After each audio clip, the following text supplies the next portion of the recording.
Que ta présence en moi devienne palpable. Je veux une autre dimension de toi.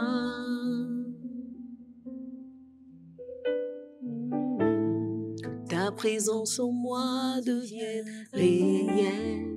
Que ta présence en moi devienne palpable. Je veux une autre dimension de toi. Hello les championnes, que la grâce et la puissance du Seigneur soient avec vous.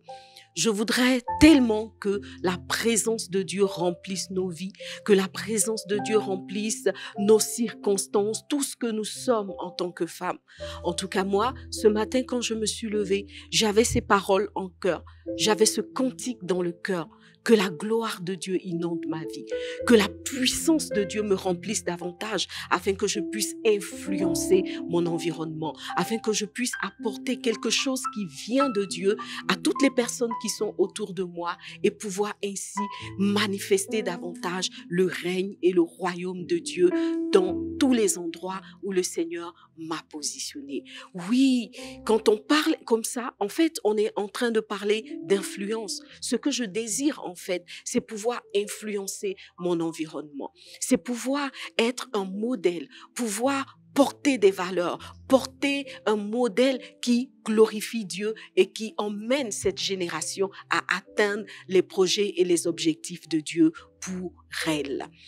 Et cela ne me concerne pas que moi seule. Je crois que c'est la volonté de Dieu, c'est le plan de Dieu pour chacune de nous en tant que femme. Dieu a tout créé pour un but et il a créé chaque être humain, chaque personne pour être une réponse, une solution pour influencer son environnement.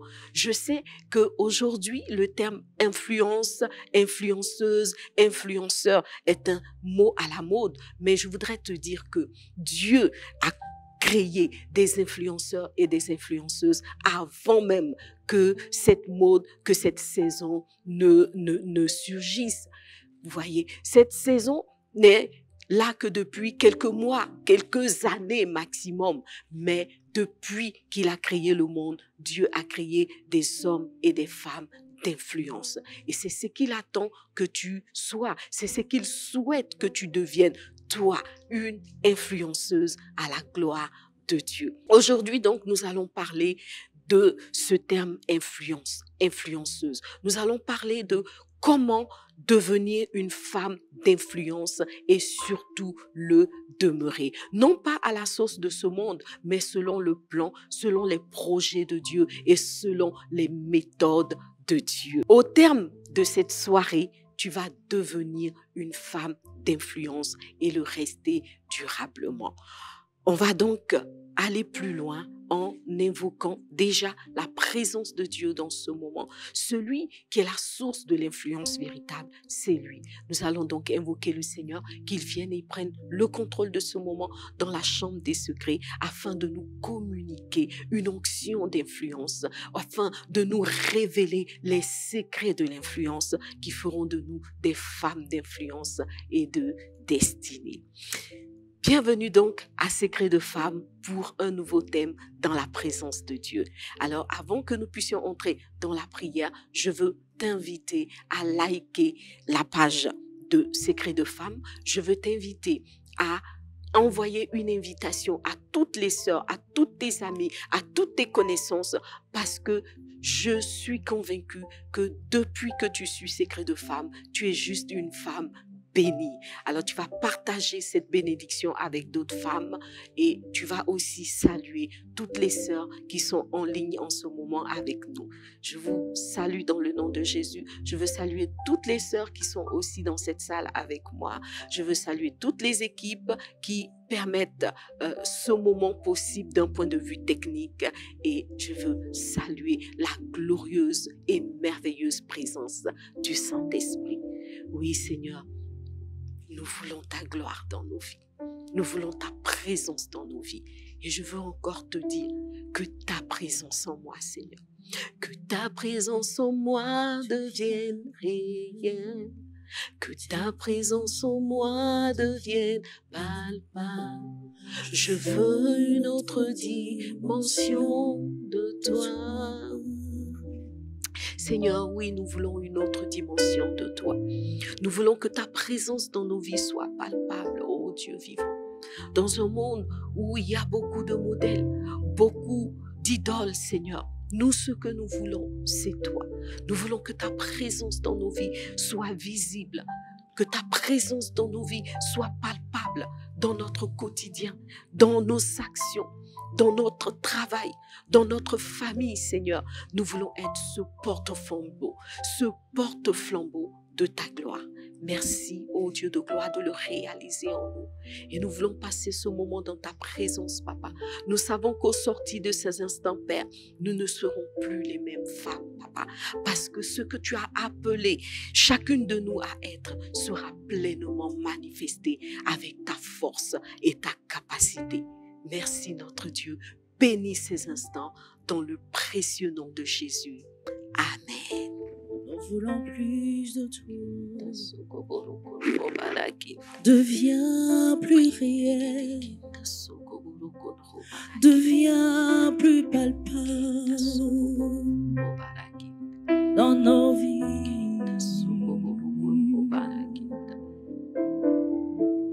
Que ta présence en moi devienne réelle. Que ta présence en moi devienne palpable. Je veux une autre dimension de toi.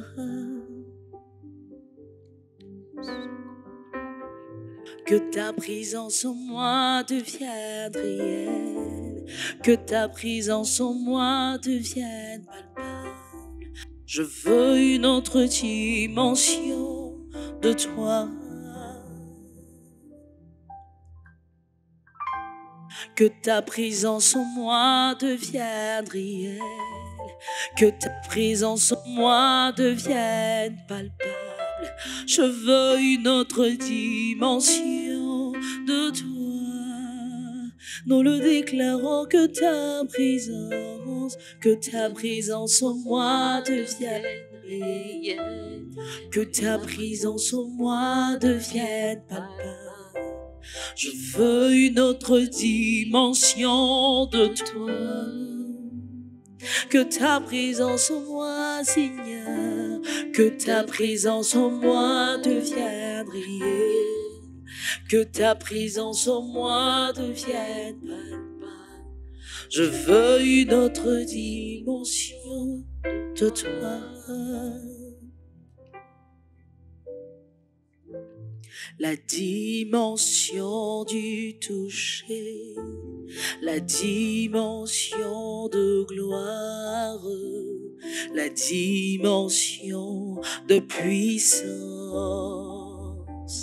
celle qui vient de toi, Jésus, la dimension du toucher, la dimension de gloire, la dimension de puissance, la dimension du toucher, la dimension du toucher, la dimension de gloire, la dimension de puissance.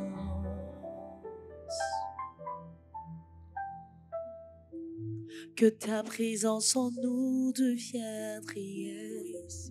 Que ta présence en nous devienne plus palpable. Nous désirons une autre dimension de toi. Oui, Seigneur, que ta présence en nous soit palpable. Que ta présence en que nous tous puissent devienne témoigner réelle. que tu es le Que maître ta de nos vies. présence en nous Que tous devienne puissent témoigner palpable. que depuis Nous voulons que tu es une présent nouvelle dans nos vies, dimension les de choses ne sont toi. plus les mêmes. Que nous-mêmes ne sommes plus les mêmes personnes, Seigneur. Oui, Seigneur. Que ta présence en nous soit manifeste, Seigneur. Qu'elle soit palpable, qu'elle soit visible, Seigneur. Et surtout, qu'elle soit communiquée, Seigneur Jésus-Christ. Que ta présence en moi devienne. Je veux, Seigneur, je veux une autre dimension de toi. Que ta présence en moi, que ta présence en moi devienne réelle. Que ta présence en moi devienne palpable. Je veux une autre dimension de toi. Oh oui, Seigneur, c'est notre saison, c'est notre saison, c'est notre saison, c'est notre saison, c'est notre saison du toucher. C'est la saison de nos vies, c'est notre saison, c'est notre saison, c'est notre saison. C'est notre saison de gloire. Oh oui, c'est notre saison de gloire. C'est notre saison de ma sœur. C'est notre saison. C'est notre saison. C'est ta saison. C'est notre saison de gloire. Oh oui, c'est ta saison, c'est ta saison, c'est ta saison, fini l'humiliation, c'est ta saison, c'est ta saison, c'est ta saison de gloire. Oh oui, c'est notre saison, c'est notre saison. C'est notre saison, c'est notre saison, c'est notre saison, c'est notre saison de gloire. Je veux aller plus haut. Je veux aller plus haut. Merci Jésus. Avec Jésus. Avec Jésus. Je veux aller plus haut. Oui, je veux aller plus haut. Toujours plus haut. Avec Jésus. Avec Jésus. Je veux aller plus haut. Je veux aller plus haut. C'est maintenant, je veux aller plus haut. Au travers ta parole, avec toi. Avec toi, Seigneur Jésus. Avec toi. De gloire en gloire. De gloire en gloire. Tu nous entraînes. Tu nous entraînes de gloire en gloire, de gloire en gloire. Tu nous entraînes, tu nous entraînes de gloire en gloire, de gloire en gloire. Tu nous emmènes, Seigneur. Tu nous emmènes plus haut, plus haut, plus haut. Je veux aller plus haut. Je veux monter plus haut. Avec toi. Déclare-le, déclare-le. Avec toi.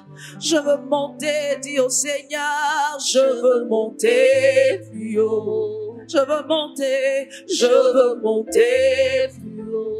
Avec toi, seulement avec Jésus, avec toi. Je veux monter plus loin, je veux monter plus loin, plus loin, plus loin. Je veux monter plus loin, avec toi, avec toi. Avec toi. Élève la voix et parle à ton Dieu ce soir. Dis-lui combien tu l'aimes. Dis-lui combien tu es reconnaissante pour ce qu'il a déjà fait dans ta vie. Et dis-lui, Père, je veux aller encore plus loin. Je veux aller encore plus haut. Je veux aller encore plus près de toi et plus près du plan et de la destinée que tu as prévu pour moi. Élève la voix et parle à ton Dieu. Lève la voix et dis-lui tes projets. Dis-lui les aspirations de ton cœur. Dis-lui tes rêves. Dis-lui ce que tu aimerais réaliser dans ta vie et que tu penses venir de lui. Parle avec ton Dieu. Parle-lui. Parle-lui. Rappelle-lui ses promesses. Rappelle-lui les prophéties sur ta vie. Rappelle-lui les paroles qu'il t'a données de façon particulière. Rappelle à ton Dieu parce qu'il a le pouvoir de l'accomplir. Il veut faire de toi une personne particulière, une personne spéciale, une personne qu'on n'oublie pas. Il veut que ta vie marque ta génération. Tel est le plan de Dieu pour toi, ma sœur.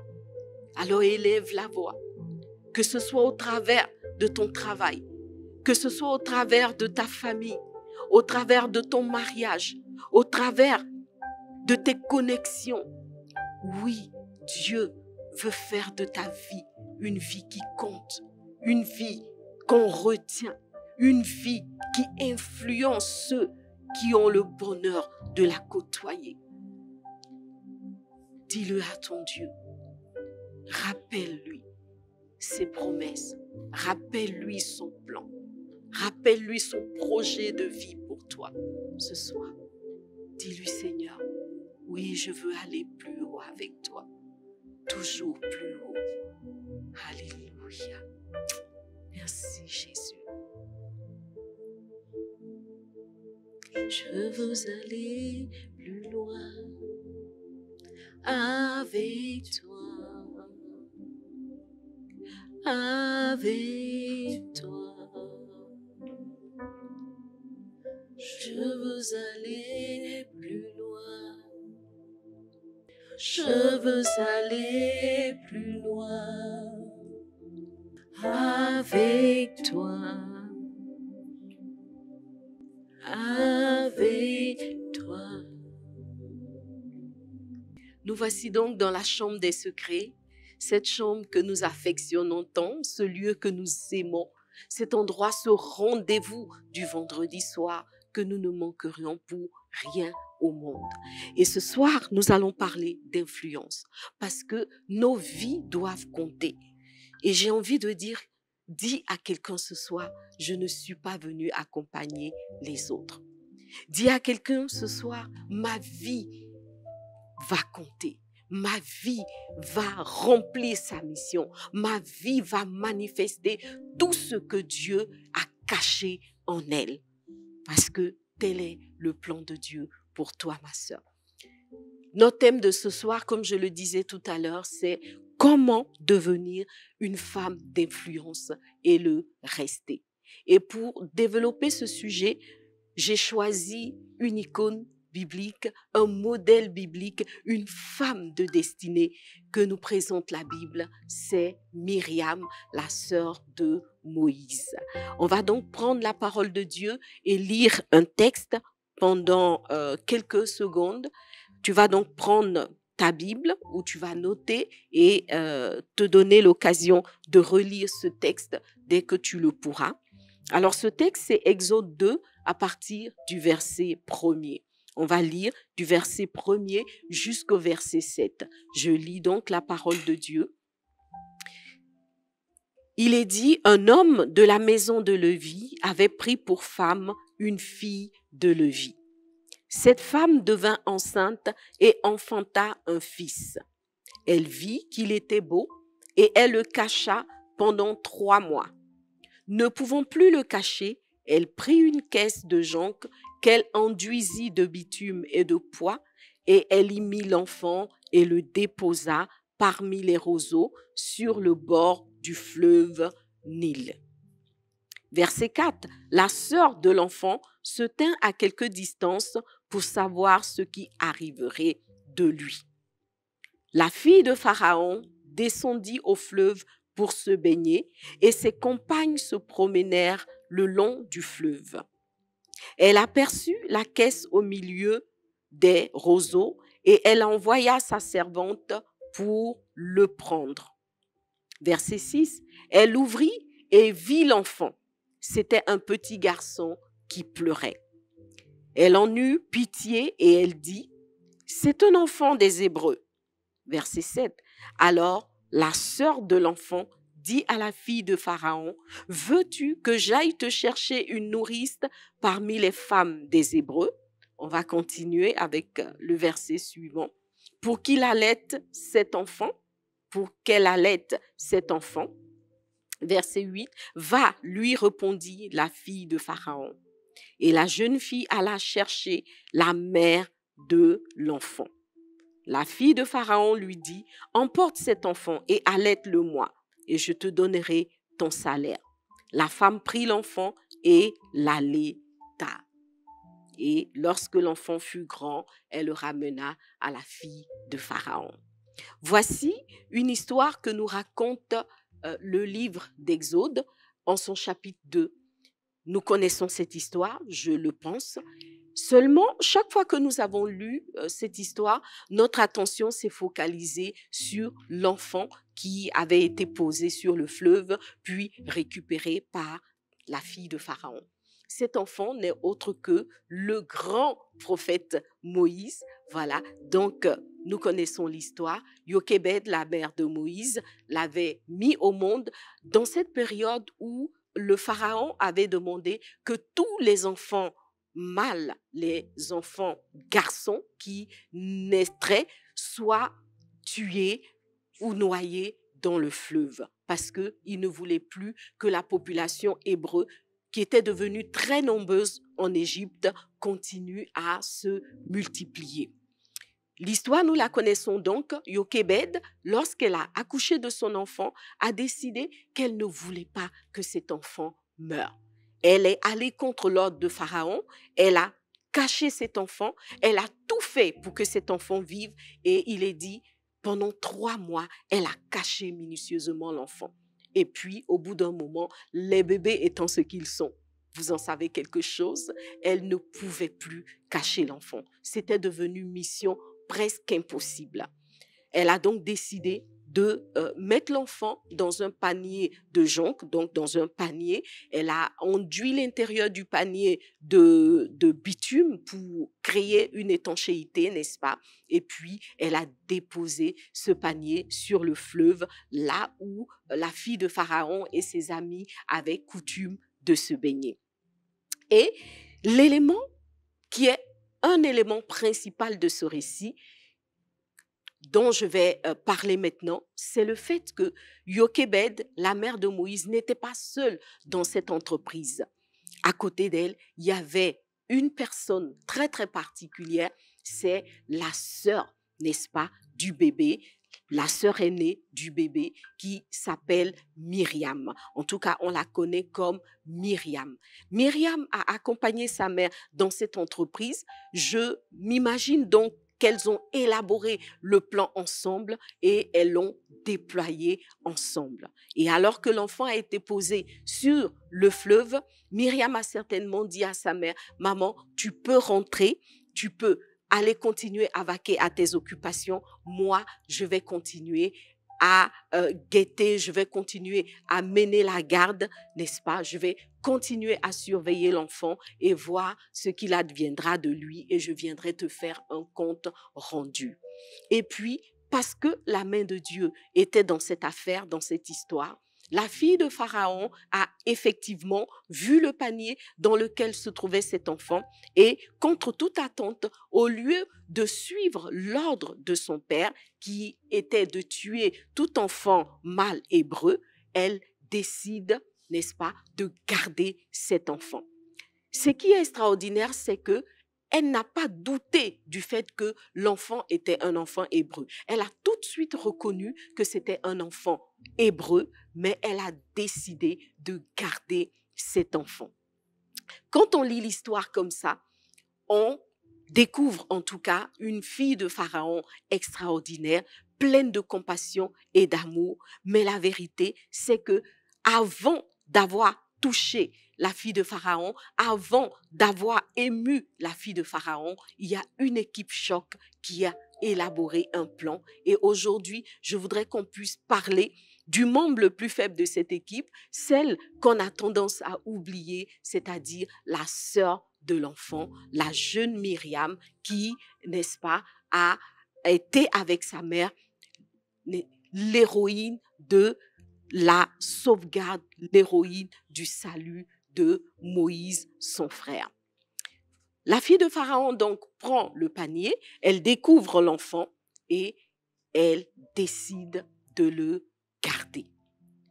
Myriam, qui assurait la garde, accourt tout de suite et qu'est-ce qu'elle fait? Elle propose à la fille de Pharaon de lui trouver une nourrice.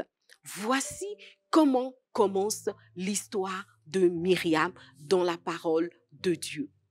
Une histoire extraordinaire. Nous découvrons une petite fille téméraire, pleine de zèle, pleine de détermination, pleine de repartie, c'est-à-dire quand elle a vu l'enfant être pris par la fille de Pharaon, bien qu'elle-même, elle était hébreu et qu'elle savait qu'elle n'avait même pas le droit de s'approcher de la fille du roi, cette fille, remplie de témérité et de détermination, s'est approchée et a fait une proposition à la fille de Pharaon.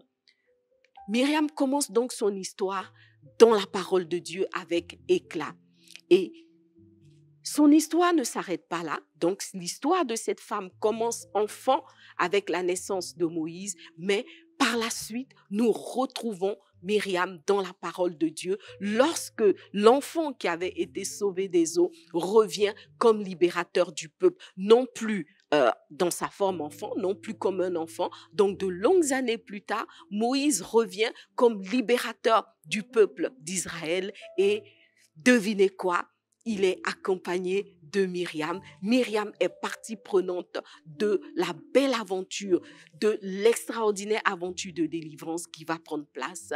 Et puis, on va continuer à avancer avec Myriam jusque, n'est-ce pas, devant la mer qui s'est ouverte en deux, jusque devant tous les défis auxquels Israël a été confronté dans le désert, etc. Nous retrouvons cette femme-là. Au final, l'histoire de Myriam est l'histoire d'une femme pleine de repartie, d'une femme d'influence qui a marqué sa génération, n'est-ce pas, et qui devrait pour nous être un modèle.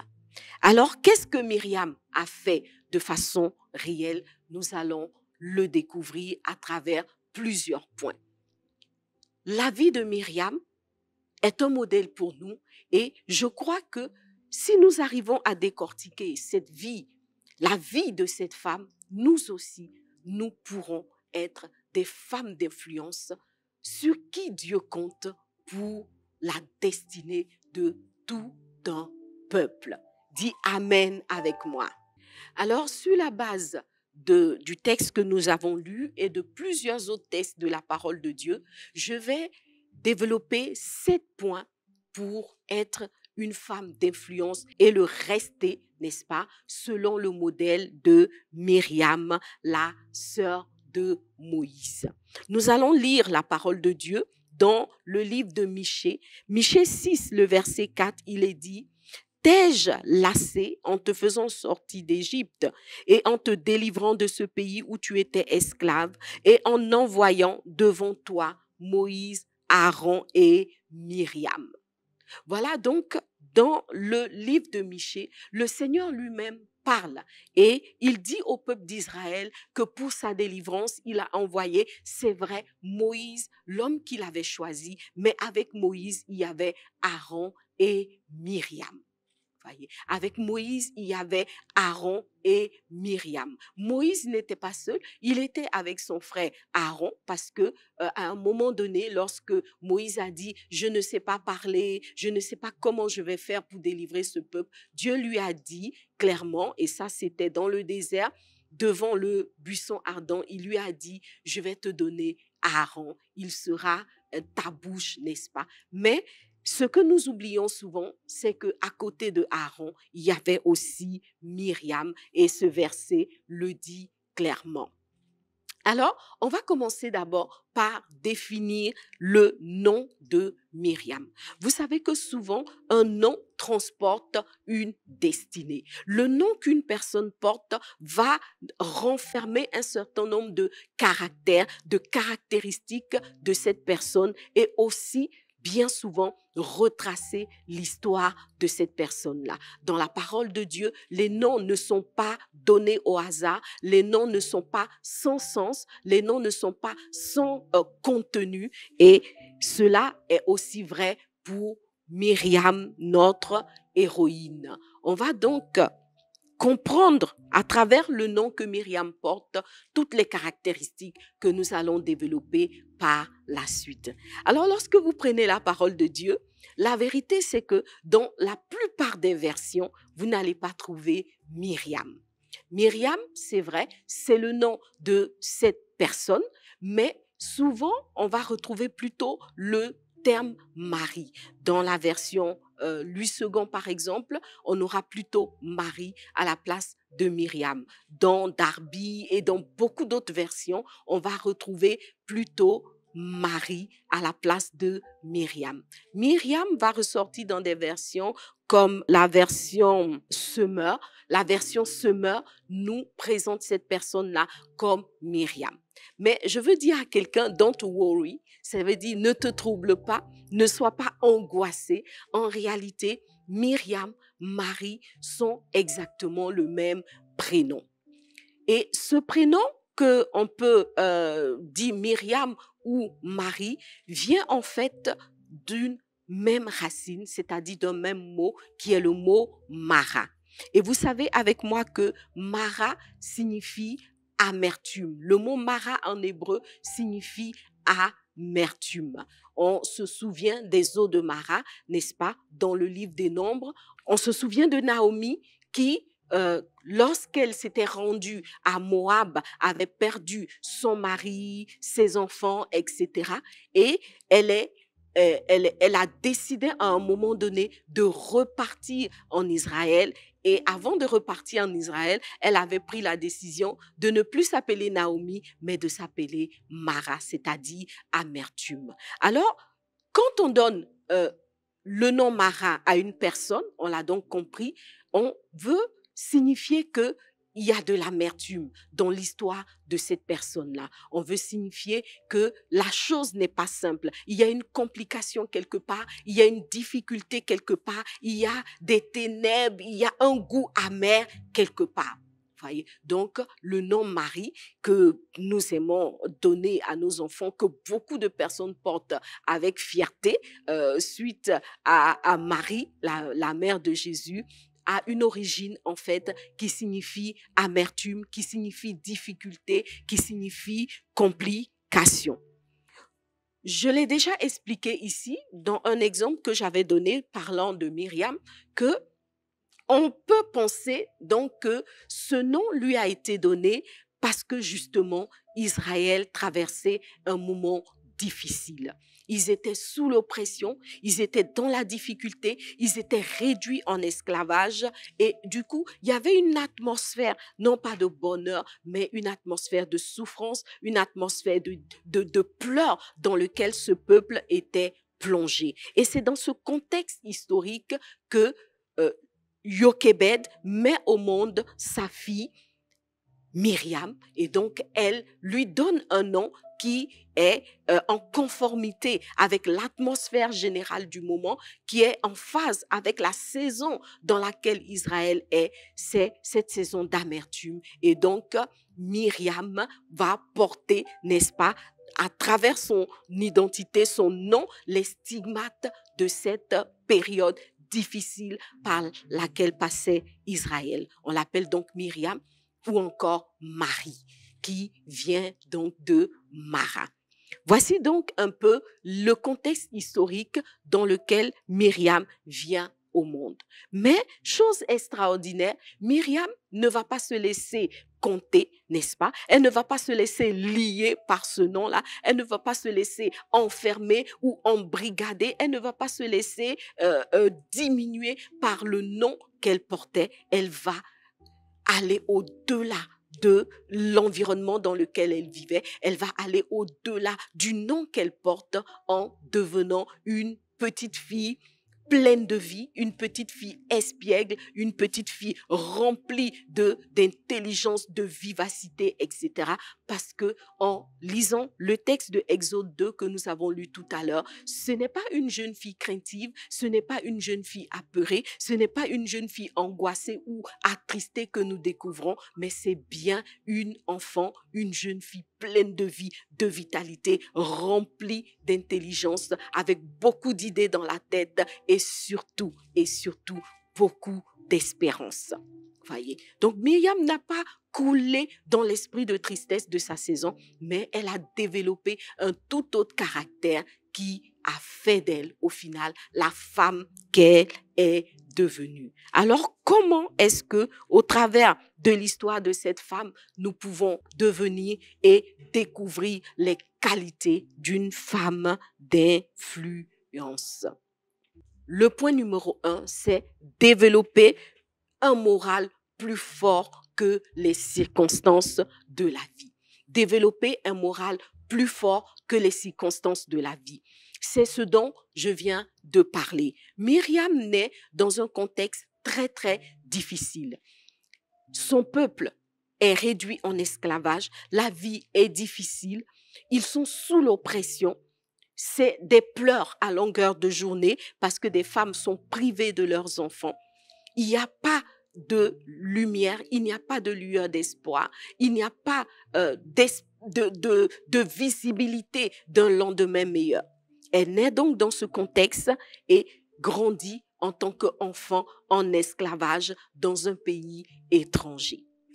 Voyez. Donc, elle avait toutes les raisons de, n'est-ce pas, se laisser lier par les circonstances de sa naissance, par les conditions dans lesquelles son peuple était, mais elle décide qu'il n'en sera pas comme ça, il en sera plutôt autrement. Le premier point donc que nous pouvons tirer de la vie de Myriam, c'est celui-là. C'est le fait de ne pas se laisser lier, de ne pas se laisser emprisonner, de ne pas se laisser diminuer par les circonstances de la vie, mais au contraire d'être plus forte que les circonstances de la vie. Bien-aimé, je ne sais pas les conditions dans lesquelles tu évolues en ce moment. Je ne sais pas quelle est la saison par laquelle tu passes. C'est peut-être une saison favorable ou alors c'est une saison de difficulté, une saison de lutte, une saison de combat, une saison dans laquelle tu ne sais pas qu'est-ce que tu vas manger demain, tu ne sais pas ce que le lendemain va enfanter, tu n'as pas de visibilité sur ton avenir. C'est peut-être une saison dans laquelle tu as le sentiment que Dieu t'a laissé tomber parce que c'est ce que le peuple d'Israël pouvait se dire à cette époque-là. Dieu nous a laissé tomber. Donc, il y a des circonstances dans la vie qui ne sont pas toujours celles qu'on aurait souhaité avoir. Tu peux avoir des circonstances défavorables, tu peux faire des plans et puis les choses ne suivent pas. Tu peux espérer quelque chose qui n'arrive pas. Donc, tu es dans un environnement négatif, des circonstances difficiles. Difficulté pour payer tes études, difficulté pour aller de l'avant, difficulté pour joindre les deux bouts, difficulté par-ci ou par-là. Peu importe les circonstances. Tu peux même te retrouver dans des circonstances de décès, la perte d'un être cher, la perte des parents. Tu peux te trouver dans des situations de perte d'emploi, de perte de ressources financières, etc. Peu importe les circonstances dans lesquelles ta vie est, tu peux et tu dois être plus forte que les circonstances de la saison dans laquelle tu es si tu veux devenir une femme d'influence. Et c'est ce que Myriam a fait. Elle est restée debout, elle est restée alerte, elle est restée pleine d'espoir et d'espérance en se disant, cet enfant doit vivre et il vivra. Elle est restée à élaborer des plans. Certainement qu'avec sa mère, elle avait déjà élaboré des plans pour les 3 premiers mois. Comment cacher l'enfant, comment l'empêcher de pleurer, comment ceci. Et c'était difficile, ce n'était pas toujours facile. Des fois, certainement, elles ont failli se faire prendre, elles ont failli se faire dénoncer, etc. Mais elles n'ont pas abandonné. Et même quand il ne leur était plus possible humainement de cacher cet enfant, elles ont continué à réfléchir avec sa mère. Elles ont continué à espérer sauver cet enfant. Et au final, l'enfant a été sauvé. Ma chérie, tu peux être plus forte que les circonstances de la vie, que la saison dans laquelle tu es en ce moment.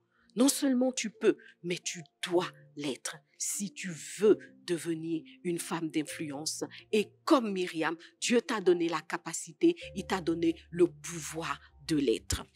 Et une chose aussi que nous pouvons noter, c'est le fait que cette qualité-là, Myriam l'a développée dès son plus jeune âge. Elle n'a pas attendu, n'est-ce pas, d'être vieille. Elle n'a pas attendu d'être une personne adulte. Elle n'a pas attendu que de l'eau coule sur les ponts. Mais très tôt, elle a pris sa vie en main. Très tôt, elle a décidé de se battre. Très tôt, elle a décidé d'être une femme forte. Alors toi aussi, dès maintenant, dès aujourd'hui, décide que tu sois jeune, que tu sois moins jeune, que tu sois même une adolescente. Décide d'être une femme forte, une femme beaucoup plus forte que les circonstances de la vie. Peut-être que tu as été abandonnée. Peut-être, il y a tellement d'histoires sur cette terre. Tu vois, il y a tellement d'histoires sur cette terre que tu dois te dire que tu n'es pas la première, tu ne seras certainement pas la dernière. Et tu dois te dire que tu dois briser tout carcan qui veut t'empêcher d'aller de l'avant. Parce que s'il y a des personnes qui peuvent réaliser leurs rêves, s'il y a des personnes qui peuvent continuer à avancer dans la vie, s'il y a des personnes qui peuvent réaliser des exploits, il n'y a pas de raison que ce ne soit pas toi. Que Dieu te bénisse abondamment.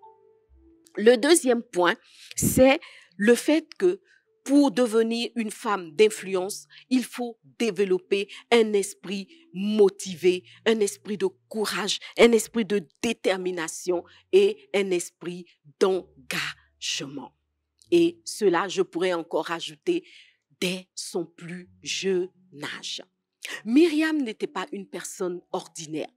Il y a la possibilité, lorsqu'on est dans ce monde, de choisir d'être une personne qui subit, une personne qui encaisse tout, une personne qui vit selon le sens du vent, qui se laisse emporter ou transporter ou porter par les circonstances, ou alors il y a la possibilité de choisir d'être une personne motivée, une personne courageuse, une personne engagée qui ne laisse pas les circonstances lui imposer un rythme. Et ça, c'est essentiel pour devenir une personne qui influence son environnement. Influencer ou être une personne d'influence, qu'est-ce que cela signifie? Influencer, c'est le fait, n'est-ce pas, d'apporter une valeur ajoutée à la vie des autres. C'est le fait d'être une personne de valeur qui communique cette valeur aux autres. Une personne d'influence, c'est cette personne-là qui va avoir du charisme, n'est-ce pas? C'est cette personne-là qui va apporter des choses positives aux autres et qui, n'est-ce pas, ne va pas se laisser effrayer ou se laisser intimider par des circonstances négatives. Et c'est ce que Myriam a été dès son plus jeune âge. On ne peut pas être une personne d'influence sans engagement. Il faut être engagé. Face à la décision de Pharaon, Myriam a choisi un bord. Elle a choisi la résistance. Elle a choisi d'être celle qui dit non à ce que le diable a décidé de faire dans la vie de son frère. Elle a décidé d'être celle qui dit oui à une espérance nouvelle, qui dit oui à la délivrance, qui dit oui à une espérance nouvelle. Donc, c'est une personne qui ne subissait pas les choses comme ça, mais elle était une personne engagée. Tu dois être une personne engagée. Tu ne peux pas être une personne qui n'a aucun avis sur rien. Une personne qui n'a aucune décision à prendre. Elle ne prend jamais de décision, elle ne décide jamais rien, elle ne se lève pour rien. Tu dois choisir des combats et les mener si tu veux être une personne d'influence. Tu dois t'engager, tu dois avoir des valeurs sûres et certaines, tu dois avoir des points de vue clairs et tranchés. Tu dois avoir, on aime ou on n'aime pas. On peut même dire ce n'est pas bien, mais sois une personne engagée, qu'on puisse savoir clairement ce que tu penses, ce que tu choisis, qu'on puisse connaître ta couleur, n'est-ce pas? Tu vois, il y a des personnes qui ne sont ni blancs, ni noirs, ni gris. En fait, c'est nos couleurs, nos sens, nos rien. Tout est, en tout cas, il n'y a pas d'engagement nulle part. Il y a ces personnes-là, justement, qui n'ont pas d'engagement, vont être avec Paul, avec Pierre, avec B, avec C. Oh oui, c'est rouge. OK, si tout le monde croit que c'est rouge, oui, oui, c'est rouge. C'est bleu ou c'est rouge? Il faut choisir. Ah, moi, j'attends. Ce que vous choisissez là, ça sera la couleur.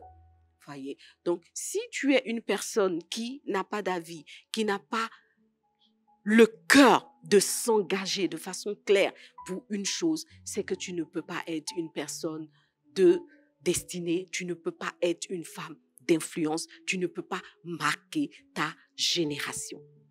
Myriam a choisi son camp, qui était le camp de la vie, qui était le camp du triomphe de Dieu, et elle a mené le combat jusqu'au bout, malgré son jeune âge. Donc, ce n'est pas une question d'âge, ce n'est pas une question de classe sociale, parce qu'elle vivait dans un environnement où elle appartenait justement à la dernière classe sociale. Ce n'est pas une question, n'est-ce pas, de connaissance, ou je dirais de relation. Ce n'est pas une question de relation. Myriam ne connaissait pas la fille de Pharaon avant de prendre l'engagement et de décider d'aller à la rencontre de cette personne-là.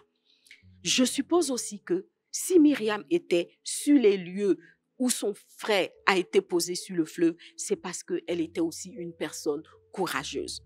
Certainement, elle avait pris l'habitude de veiller sur ce bébé depuis sa naissance. Elle avait pris l'habitude d'être de service, si je peux m'exprimer ainsi. Et cela démontre une personne qui n'a pas peur de la responsabilité, une personne qui n'a pas peur de la tâche, une personne qui n'a pas peur du bara, comme on dit, du travail. Tu vois, il y a des femmes qui n'aiment rien faire.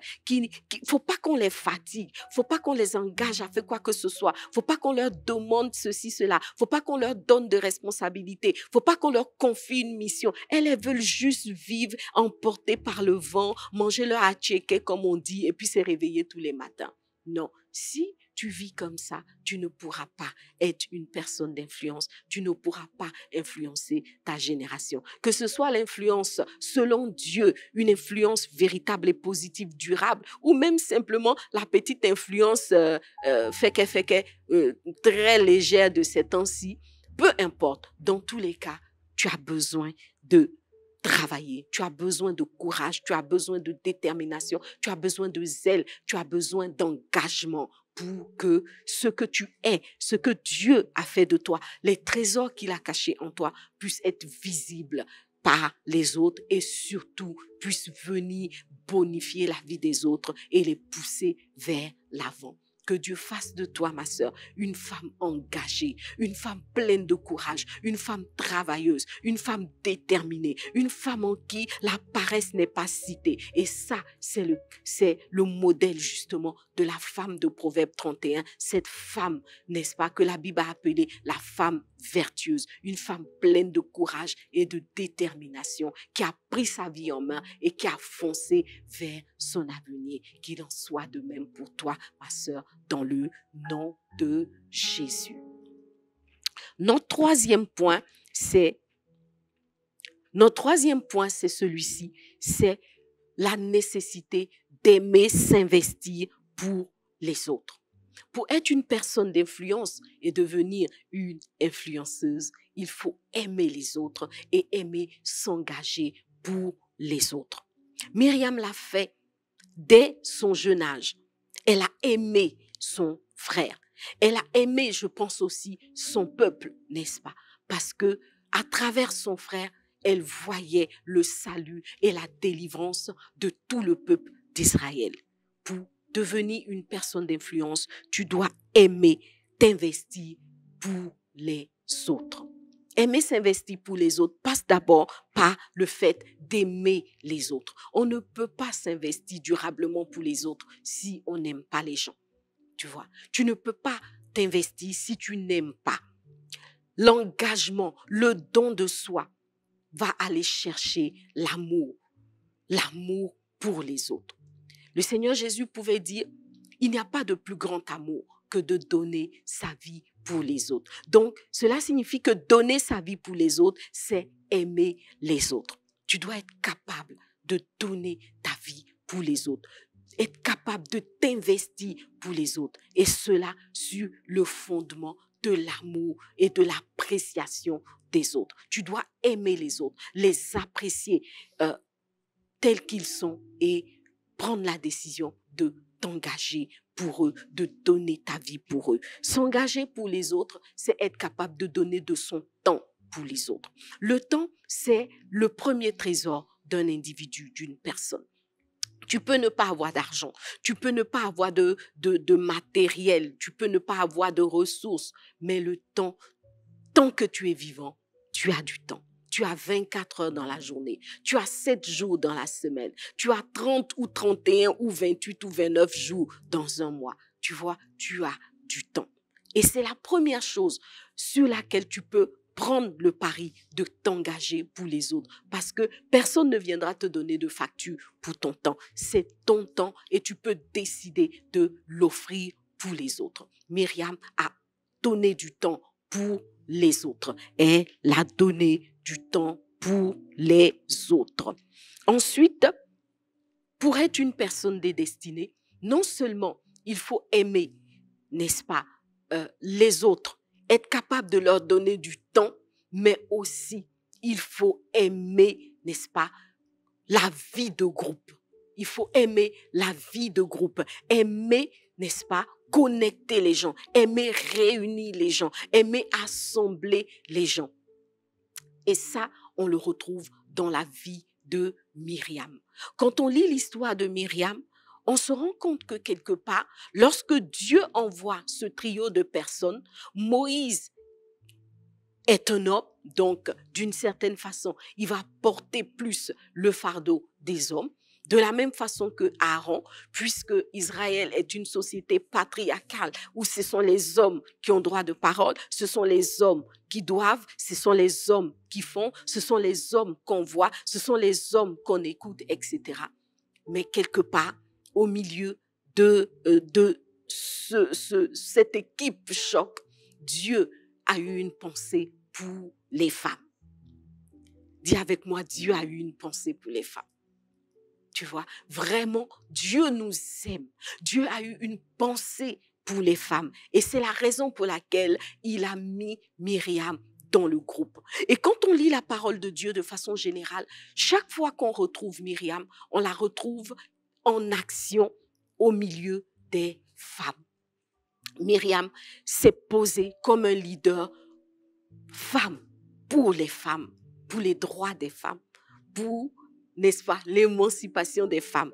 Et en lisant la parole de Dieu, on voit que quelque part, elle a payé le prix pour que les femmes d'Israël puissent non seulement traverser la mer, mais aussi à l'arrivée pouvoir se lever elle aussi pour célébrer Dieu. Myriam, elle a eu le flair, elle a eu, n'est-ce pas, la révélation suffisante pour pouvoir soutenir sa mère, qui était une femme comme elle, mais aussi pour aller à la rencontre d'une autre femme qui avait un besoin. Et cette femme, c'était d'abord la fille de Pharaon, à qui elle s'est présentée comme une personne de solution, une personne qui avait une réponse pour la femme à la recherche de nourrice qu'elle était, pour la nouvelle mère qu'elle était, qui avait des besoins. Donc, si tu veux être une personne de destinée, tu dois aimer être avec les femmes. On entend souvent ce genre de préjugés qui veut faire croire que les femmes ne sont pas bien ensemble, les femmes ne font pas des bonnes choses ensemble, c'est un mensonge de l'ennemi. Je le dis et je le répète. Lorsque les femmes sont ensemble, lorsque les femmes mettent leurs forces ensemble, lorsque les femmes savent rester unies, savent être unies, elles réalisent de grandes choses. Elles réalisent de grandes choses. On retrouve dans la parole de Dieu, par exemple, les filles de Shelophad. Cet homme qui était mort sans laisser d'héritier homme et dont l'héritage devait passer à des personnes qui n'étaient même pas ses enfants. Lorsque ces filles se sont levées ensemble, main dans la main, unies pour le même combat, elles ont remporté une grande victoire. La femme d'influence que tu es, c'est cette femme-là qui va aimer rassembler les femmes, qui va aimer défendre la cause des femmes, qui va aimer se battre pour les femmes et puis au-delà aussi pour tous les êtres humains. Donc, sois cette femme-là qui sait regarder et dit, je pense que telle personne a besoin de telle autre personne. Je connais celle-ci, je connais l'autre, je vais les connecter pour la gloire de Dieu. Je vais les connecter pour leur propre bénédiction. Nous ne devons pas, en tant que femmes, être celles qui mettent le feu, au contraire, entre des femmes, de celles qui vont rester dans les commérages, dans les rapportages, dans les dénigrements d'une femme vis-à-vis d'une autre, d'une femme avec une autre, etc. Non, la femme d'influence, c'est celle qui sait reconnaître la valeur de toutes les femmes, qui sait discerner les besoins et apporter des réponses certaines, des réponses inspirées, des réponses pleines de sagesse, qui sait apporter des solutions pour que ensemble les femmes puissent s'épanouir et être de véritables sources de bénédiction les unes pour les autres. Donc, tu as besoin, n'est-ce pas, de savoir t'investir pour les autres en aimant de façon générale, en donnant ce que tu as, mais en aimant et en donnant de façon particulière pour les femmes. Le point numéro 4, notre point numéro 4, c'est que en tant que femme, tu dois avoir le courage de prendre les devants et l'assumer. Payer le prix pour. Tu veux être une femme d'influence, tu vas devoir sortir des rangs.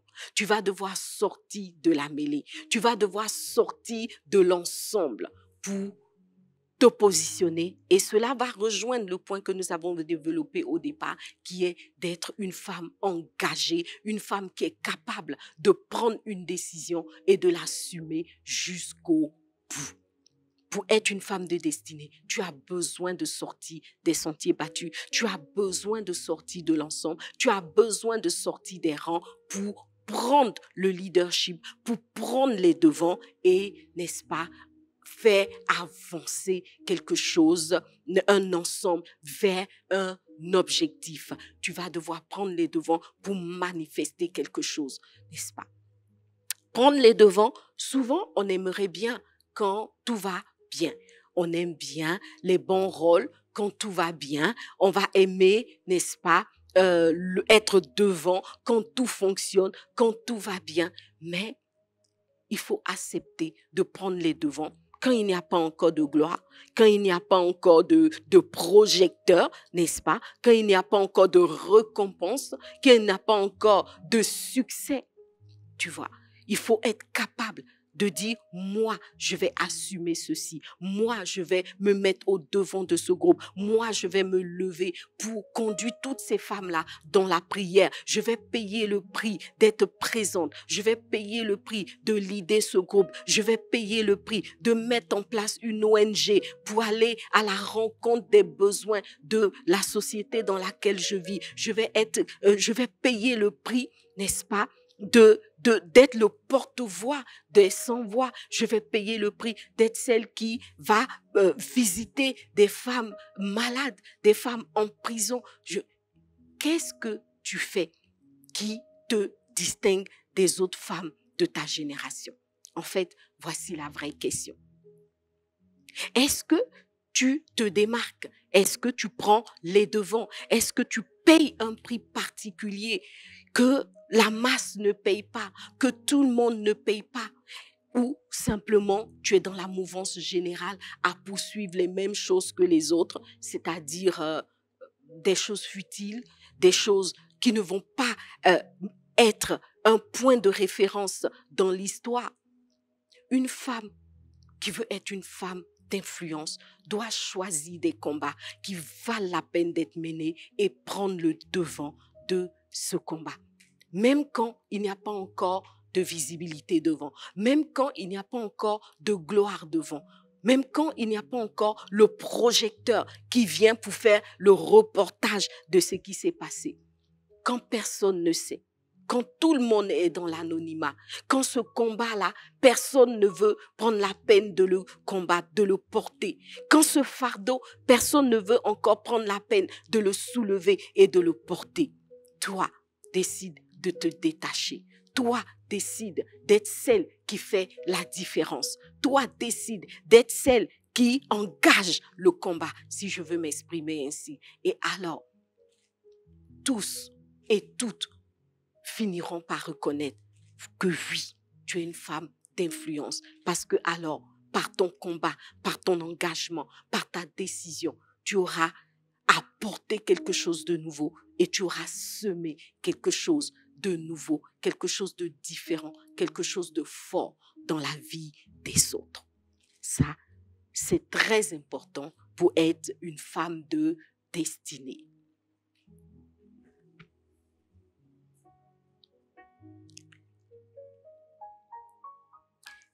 Et si nous voulons regarder dans la parole de Dieu, nous retrouvons Myriam, notre héroïne en action, dans le livre d'Exode, toujours au chapitre 15, à partir du verset 20.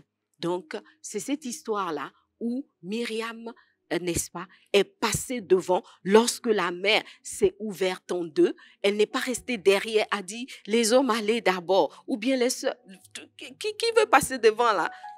Tu ne veux pas essayer voir et attendre de voir, d'être sûr que personne ne s'est noyé avant de s'engager. Non, dès que la mer a commencé à s'ouvrir, dès qu'on pouvait poser le pied par terre, même il y avait encore de l'eau, Myriam a décidé de passer devant avec un tambourin pour encourager ses sœurs, n'est-ce pas? Pour montrer l'exemple, elle est passée devant et avec des cantiques, des chants de joie, des célébrations à l'Éternel, elle s'est avancée dans la mer qui venait de s'ouvrir et elle a traversé en élevant des cantiques jusque de l'autre côté. Une fois qu'elles étaient de l'autre côté, elle a réuni les femmes et elle a dit, venez, nous allons rendre gloire à notre Dieu. Nous allons célébrer le Dieu de notre délivrance. Oui, Myriam a pris les devants et elle a payé le prix pour, n'est-ce pas? Elle a payé le prix pour devenir à l'arrivée un leader des femmes. Le point 5, c'est un point que tu vas aimer, je suis sûre, c'est le fait que tu dois savoir que devenir une femme d'influence ne va pas aller chercher la perfection. Souvent, quand on regarde la notion d'influenceur ou d'influenceuse, on se dit, il faut avoir du charisme, il faut faire des choses parfaites, il faut avoir une taille parfaite, une beauté parfaite, une force parfaite, etc. Non. Ça, peut-être ce sont des clichés du monde. Mais pour devenir une personne d'influence selon Dieu, il n'y a pas besoin d'être une personne parfaite. On n'a pas besoin d'être une personne parfaite. Myriam n'était pas parfaite. Et quand on lit la parole de Dieu, on retrouve des séquences avec des erreurs, avec des manquements, avec des faiblesses de cette femme-là. Il n'y a pas besoin d'être une personne parfaite pour devenir une femme d'influence. Mais, dis avec moi, mais par contre, même quand la perfection n'est pas là, il y a une chose qui va être essentielle, c'est la nécessité d'être connecté à Dieu. Pour devenir une personne d'influence, tu n'as pas besoin d'être une personne parfaite, mais tu as nécessairement besoin, c'est une nécessité absolue d'être connecté à Dieu. On ne peut pas être une personne d'influence durable et véritable, en tout cas par rapport au royaume de Dieu, sans être une femme de connexion avec Dieu. Myriam était connectée à Dieu. Donc, dans la parole de Dieu, il est dit que Myriam était une prophétesse du Seigneur. Cela signifie en fait que cette femme-là avait une connexion particulière avec Dieu, une connexion avec l'Esprit de Dieu. Pour être une femme d'influence, pas besoin d'être parfaite selon le monde, mais tu dois être une femme de Dieu, quelqu'un qui a une relation personnelle avec Dieu, quelqu'un qui a donné sa vie au Seigneur et qui verra ainsi le Seigneur transformer ses circonstances, le Seigneur l'a transformé pour atteindre un objectif. On dit souvent que Dieu n'a pas besoin de champions pour accomplir ses desseins, mais il a besoin de des personnes qui ont le cœur, des personnes qui veulent, des personnes qui sont prêtes. Et alors, il les transforme en champions, il les transforme en héros. Et toi aussi, il va te transformer en héroïne pour accomplir ses desseins. Le point 6, voilà, c'est un élément que nous retrouvons encore une fois dans la vie de Myriam. C'est le fait que pour être une femme d'influence, il n'est pas nécessaire d'être mariée ou d'avoir des enfants. Cela signifie que si tu veux être une femme de destinée, une femme d'influence, tu ne dois pas te laisser limiter par une situation de célibat ou le fait de ne pas avoir d'enfants. Notre sixième point est donc un point qui est essentiel parce que beaucoup de femmes vont avoir le sentiment que leur vie ne compte pas, leur vie ne peut pas impacter, leur vie ne peut pas briller, leur vie ne peut pas impacter les autres simplement parce qu'elles ne sont pas mariées ou parce qu'elles n'ont pas d'enfants. La parole de Dieu ne présente à aucun moment un conjoint de Myriam. Cela signifie tout simplement que Myriam, bien qu'elle fût la sœur aînée de Moïse, bien que Moïse se soit marié, bien que son autre frère Aaron se soit marié, à aucun moment il n'est présenté le mariage ou l'époux de Myriam. Cela signifie que cette femme-là, qui a marqué sa génération, cette femme qui n'a pas hésité à être un leader dans son peuple et conformément à la volonté de Dieu, était une femme qui n'était pas mariée. Elle n'est pas allée à la mairie. Elle n'était pas appelée Madame une telle. Elle n'avait pas une alliance en diamant ou en or à son doigt. Mais cette femme a su porter le plan de Dieu. Elle a su être une femme d'encouragement, une femme de destinée, une femme qui a mené les plans et les projets de Dieu à s'accomplir dans leur saison, sans se laisser intimider par sa position de femme non mariée, sans se laisser briser ou se laisser diminuer par son statut matrimonial. Elle n'était pas mariée, mais quand vous lisez la parole de Dieu, vous verrez que quand on parle de Myriam, on cite à sa suite la progéniture de ses frères Aaron et Moïse. Tu n'as peut-être pas d'enfant, tu n'es peut-être pas marié, mais il y a énormément de choses que tu peux accomplir sur cette terre. Il y a des enfants dont tu peux pousser la destinée. Il y a des personnes pour qui tu peux être une personne d'influence, une personne qui change la donne, une personne qui change la destinée. Tu vois, Myriam a été cette personne-là. Et elle ne s'est pas embarrassée des histoires de « je veux me marier ». « Oh Seigneur, pourquoi je ne suis pas mariée ?»« Oh Dieu, tu as trouvé une femme à Moïse, une femme à Aaron. Toutes les femmes d'Israël sont mariées, sauf moi. » Ce n'est pas que le mariage n'est pas quelque chose d'important. le mariage est important. Mais lorsque le mariage n'est pas encore venu à toi, ou si tu n'as pas trouvé l'homme de ta vie, tu ne dois pas pour cela te bloquer à une station-service ou te bloquer à une gare. Tu dois continuer d'avancer sur le chemin de ta destinée en sachant que avec ou sans mariage, tu peux changer ton monde. Tu peux être une femme incroyable. Tu peux être une femme qui réalise des exploits comme Myriam l'a été. Quelle est ta situation matrimoniale aujourd'hui?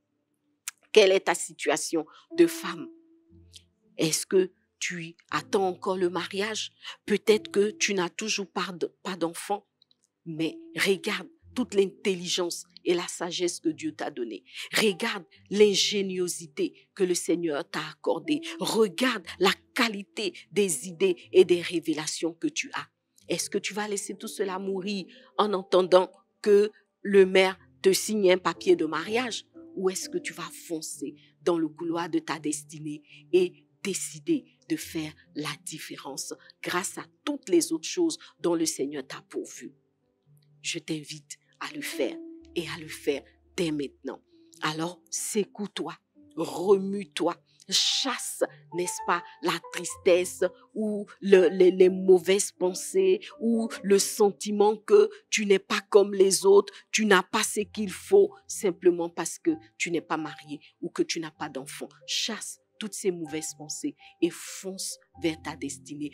Deviens une femme qui influence non pas 2 ou 3 enfants, mais une femme qui influence un peuple, une femme qui influence toute une génération, une femme qui change la donne dans toute une nation. Que cela soit ton partage dans le nom puissant de Jésus.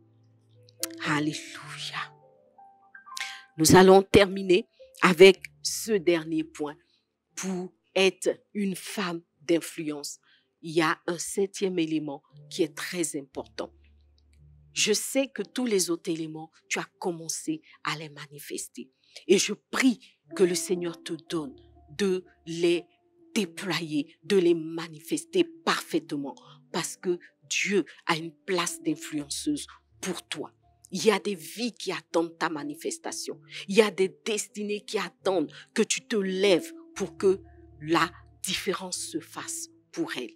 Et Dieu t'attend.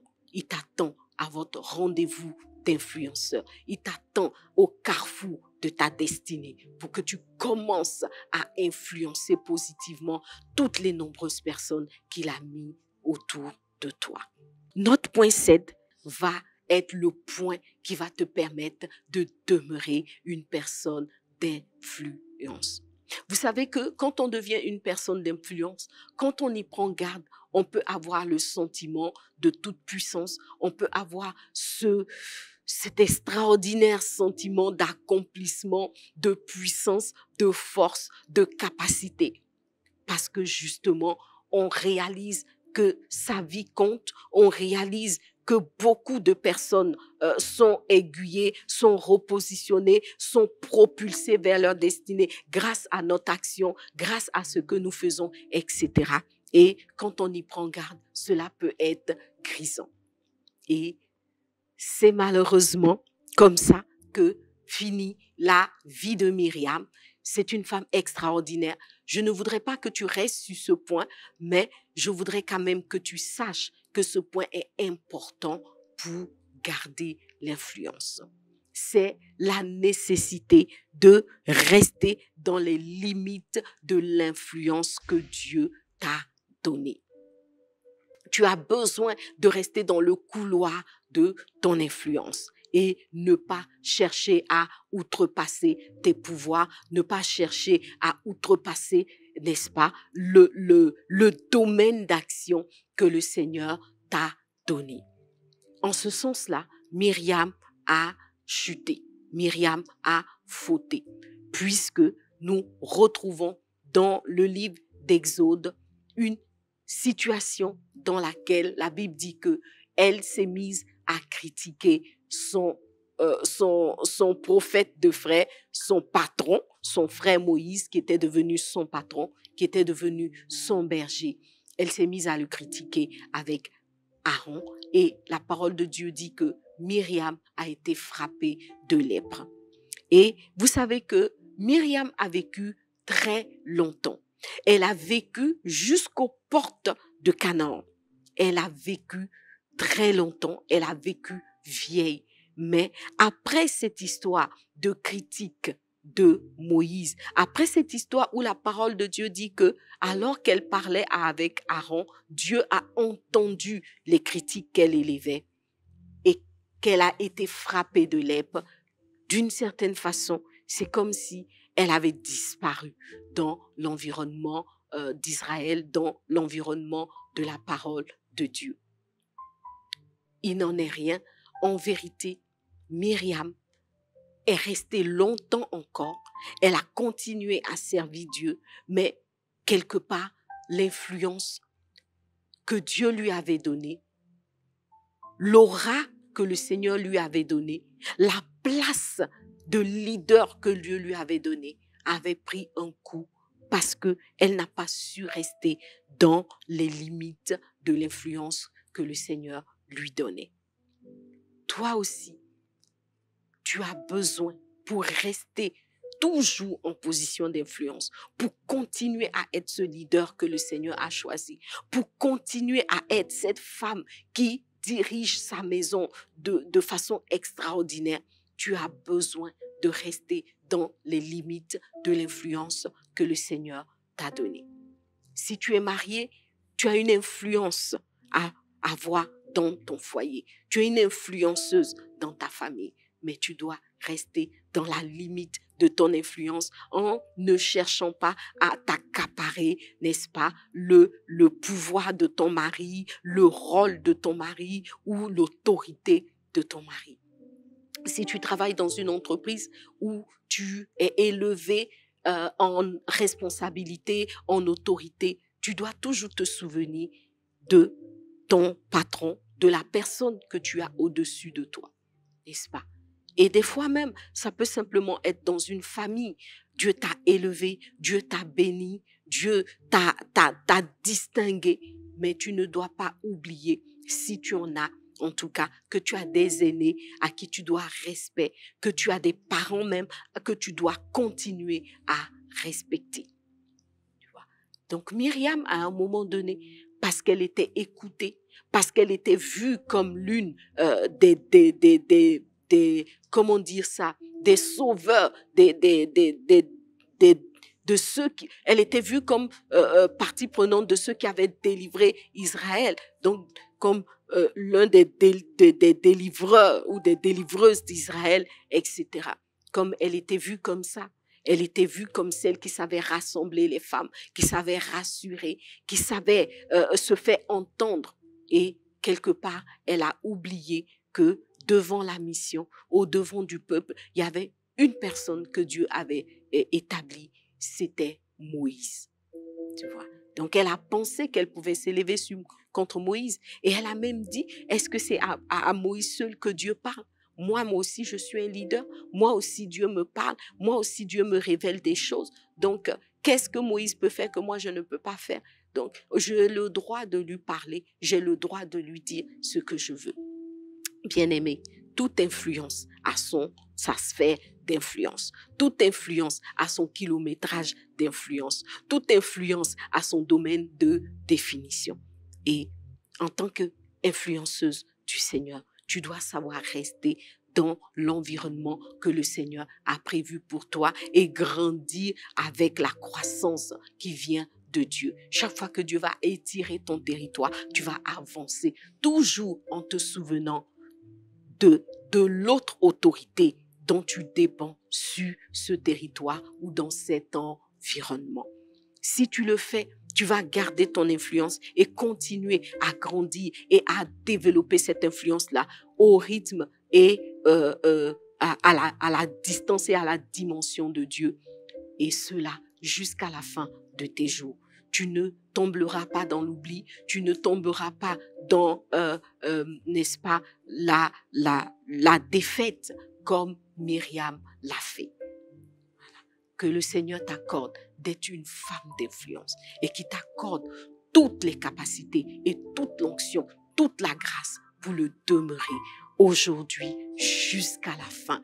Qu'il en soit ainsi pour toi. Je prie que cela soit ton partage dans le précieux et puissant nom de Jésus. Que ta vie rayonne comme Myriam et même mieux que Myriam. Que ta vie rayonne comme ce que Dieu a prévu qu'elle soit. Que tu sois cette maison, n'est-ce pas, qui est positionnée sur la montagne. Que tu sois cette lampe-là que Dieu pose sur le chandelier pour éclairer tous ceux qui sont autour de toi. Non pas avec n'importe quelle lumière, non pas avec n'importe quoi, non pas avec n'importe quel concept. L'essentiel étant d'être positionné, non. Avec la lumière qui vient des valeurs du royaume, avec la lumière qui vient de Dieu, cette lumière qui va bâtir une société solide, une génération solide qui va maintenir le monde sur ses fondements et qui va faire venir la gloire de Dieu dans un monde où les ténèbres gagnent de plus en plus de terrain. Que tu sois cette lampe-là, que Dieu positionne sur le chandelier et qui reste allumée jusqu'à la fin.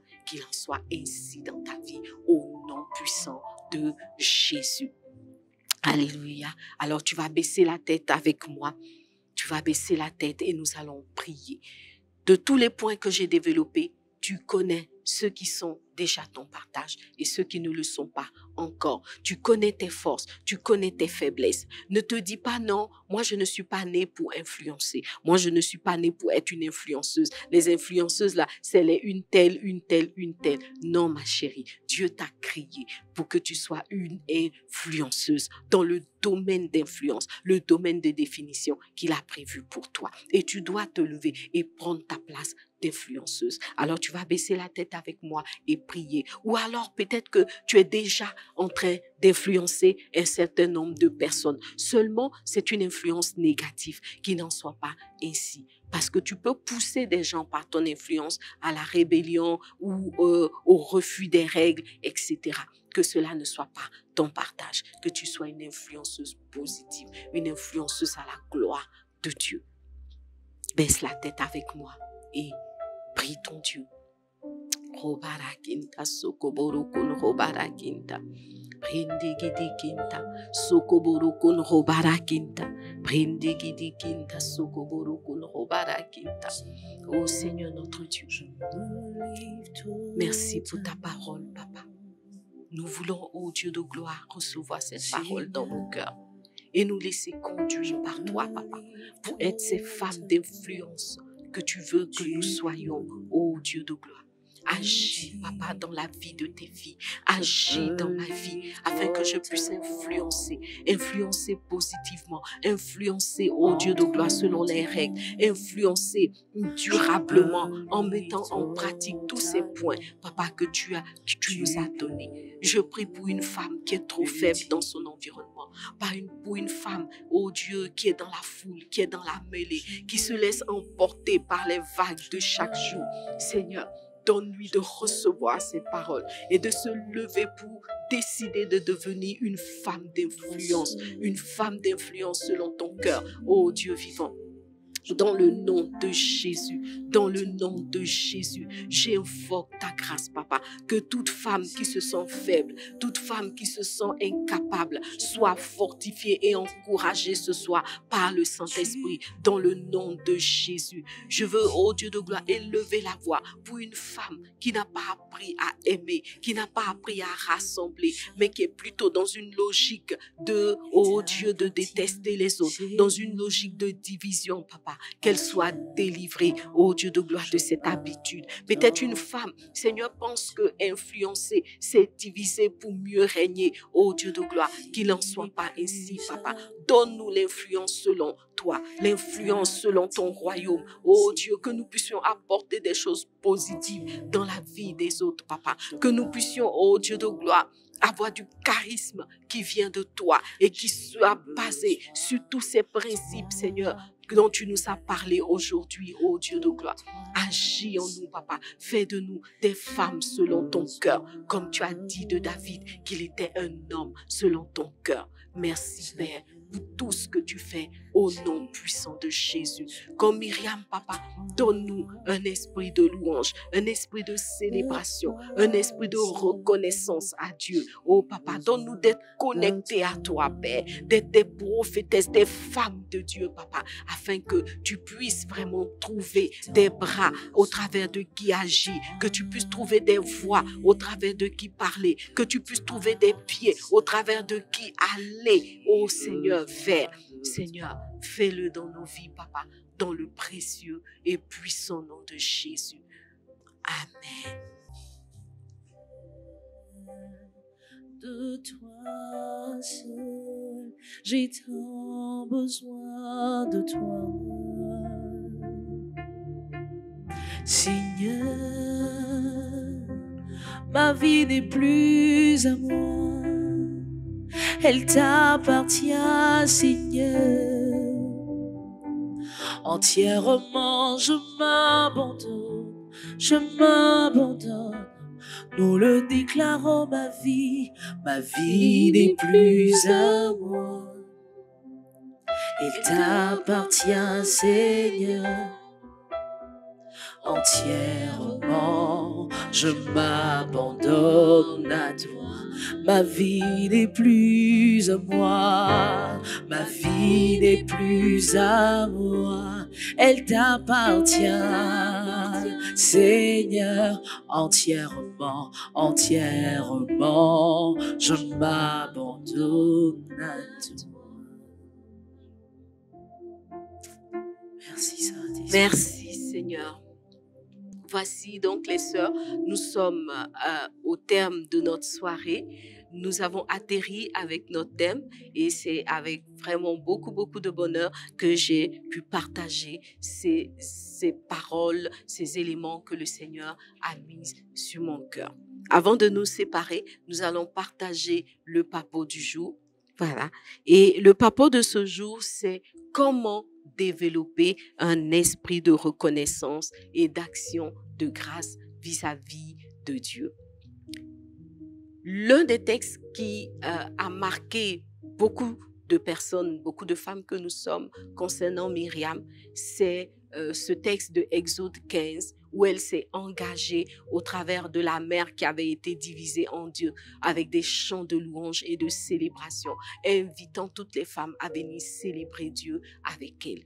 Quelque part, Myriam se présente comme cette femme-là qui sait rendre à Dieu la gloire, qui sait reconnaître Dieu dans toutes les bonnes choses qu'il accomplit dans sa vie. En tout cas, c'est une femme qui a un esprit d'action de grâce, un esprit de reconnaissance. La question c'est, est-ce que nous sommes des personnes reconnaissantes? Est-ce que nous sommes remplis d'un esprit de reconnaissance? Est-ce que nous avons un esprit d'action de grâce? La question n'est pas fortuite parce que vous savez que bien souvent, on aime se plaindre auprès du Seigneur pour les choses qu'il n'a pas faites, pour les choses qu'il n'a pas données, pour les choses qu'il n'a pas dites. Si tu regardes toi-même de plus près, tu vas te rendre compte que tu es plus dans les plaintes, plus dans les Seigneur, tu m'as pas donné ci. Seigneur, pourquoi tu n'as pas fait ça? Seigneur, j'ai demandé, tu n'as pas fait. Mais que très souvent, on oublie ce que Dieu fait de positif et d'extraordinaire, de merveilleux dans nos vies. On a un esprit d'oubli vis-à-vis des bienfaits de Dieu et on a un esprit de comptable vis-à-vis de ce que Dieu ne fait pas. Ce que moi je sais et que j'ai expérimenté, c'est que chaque fois que nous savons être reconnaissants au Seigneur pour les choses qu'il fait, même quand il y en a d'autres qu'on n'a pas encore vues, dont on n'a pas encore vu la manifestation. Dieu est encouragé et il fait encore plus. Et il fait encore plus. Alors ma sœur, comment est-ce que tu peux développer cet esprit de reconnaissance? Certainement qu'un jour je te rendrai un témoignage comment Dieu a déployé une bénédiction presque illimitée dans ma vie simplement parce que j'avais manifesté de la reconnaissance. Rappelle-moi de te rendre ce témoignage un jour. Voilà. Alors donc, pour développer cet esprit de reconnaissance, je vais te donner une astuce aujourd'hui. C'est le fait d'écrire tes sujets de prière et par la suite d'écrire les exaucements que le Seigneur a fait ou les réponses qu'il t'aura données. Donc, Le secret, c'est donc d'avoir un cahier de prière, un carnet de prière. Vous savez qu'on prie beaucoup, mais combien ont des carnets pour noter ce que Dieu fait ou les sujets pour lesquels nous prions. Si tu prends l'habitude d'avoir ce carnet, à la fin d'une semaine, à la fin d'un mois, à la fin de l'année, tu feras le compte et que tu te rendras compte que Dieu a fait beaucoup plus que tu ne pensais et cela va t'aider à développer un esprit de reconnaissance et d'action de grâce. Que Dieu te bénisse abondamment, ma sœur. Nous venons de passer un excellent moment dans la présence de Dieu et je voudrais qu'une influenceuse puisse acclamer le Seigneur. Ton nom n'est peut-être pas encore sur une chaîne télé, n'est peut-être pas encore dans une émission ou un magazine, mais Dieu t'appelle influenceuse et tu vas donc acclamer le Seigneur pour toi-même parce que tu vas développer cette onction d'influence et surtout tu vas le garder sur la base de tous les conseils que le Seigneur nous a donnés ce soir. Nous sommes donc au terme de notre moment et parce que nous croyons que nous avons été richement bénis par le Seigneur, nous allons apporter une offrande d'action de grâce. Nous ne devons pas venir dans la présence de Dieu les mains vides, même si c'est dans la chambre des secrets. Nous devons toujours apporter une offrande de reconnaissance. On va donc apporter une offrande en suivant les instructions qui s'affichent à l'écran. Et pour nous qui sommes dans la chambre des secrets, nous allons faire nos offrandes en présentiel.